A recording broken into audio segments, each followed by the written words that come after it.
Hi, I'm Frankie Mazzapica. I hope you enjoy the video that you're about to see. It's our desire that at the conclusion of this video, you will have a heightened expectation of the plan of God for your life. Mark chapter 8, Jesus is on a boat with his 12 disciples, and they're arguing. The 12 disciples are arguing. And, I'm sure the Bible doesn't say who started the argument, but Peter had a big mouth. We all know it was probably Pete, right? He had a big mouth. I'm not hating on him because I relate mostly to him. But they're on a boat, and so just give me some liberty here. Pete turns around and says, "John, did you bring our lunch?" John says, "What, am I the lunch guy?" "No, I didn't bring any lunch." "Why would you think? Why did you bring any lunch?" Peter's like, "Are you serious?" "James, did you bring our lunch?" And James and John were brothers. John's like, hey, you pay attention to me. Don't talk to my brother. Did you bring in? They get into this big argument.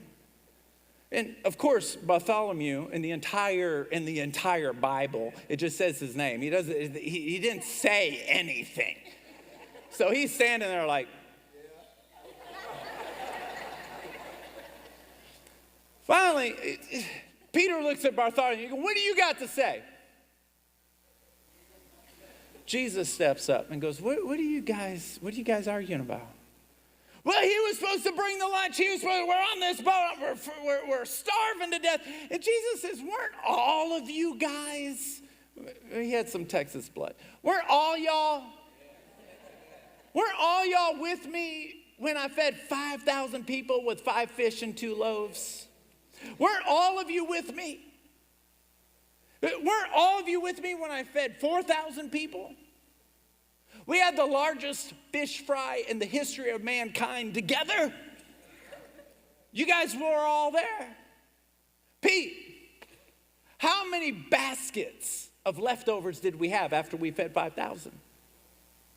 12. Bartholomew, you're going to speak up now. How many baskets did we have left over when I fed 4,000?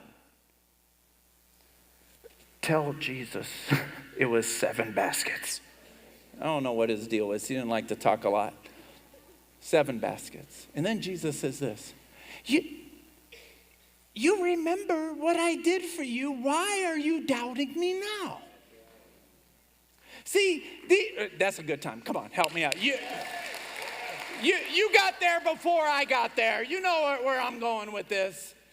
How do we doubt him? How does the enemy convince us to doubt him in a present circumstance when we have a list from here to South Dakota on things that he's already done for us? I remember I was 15 years old and we were broke. I mean, broke. Some people say they were broke and they weren't broke. Like Hollywood movie stars, they're like, "I'm broke." I'm like, you don't know what broke is. If you're driving around in a Bentley, you're not broke. I remember my dad called me into the room and he said, "You see this $100? Because this is the only money we have."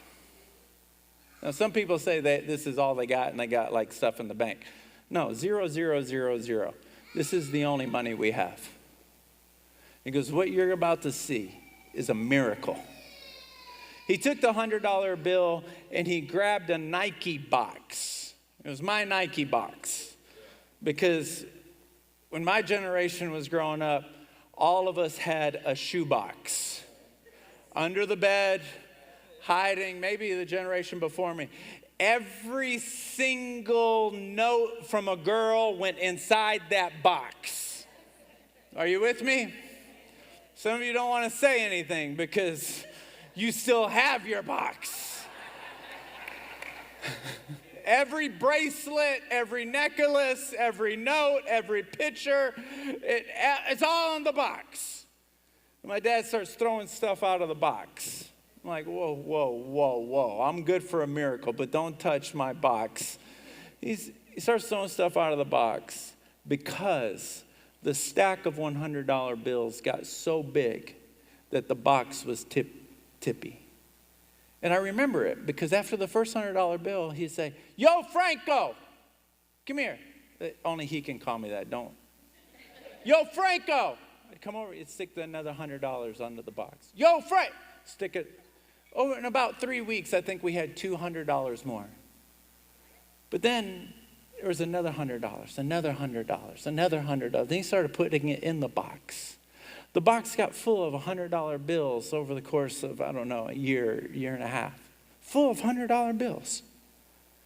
And then he had to go put it in a safe deposit box because, we had debt issues. If he would have put it in our bank account, it would have got taken out. So, are you with me? So we had a safe deposit box. It stacks of $100 bills. And then he got remarried. And then it all went away. Gone. True story. It was gone. Poof, gone. But before it was gone, I remember looking at it, and I'll never, ever, ever, ever, ever forget seeing that miracle. How many of you in this room, you have a miracle that you will never, ever, ever forget? Put your hands together. You have a miracle you will never forget. And what the enemy wants to do is he wants to overwhelm us with this adversity and say, something strange is happening to me. I don't know what's happening. Nothing strange is happening. You're in the middle of a battle. You got this enemy that's like a lion sifting your life, sniffing, waiting for you to get insecure, waiting for you to get overwhelmed, waiting for get in there and just grip your faith and rip it out of you and make you look back on all those things and you can't even remember it anymore. That's the enemy. That's the enemy. The more you think about your testimony, the more you think about it, the more you say, well, it happened 20 years ago. Talk about it anyway.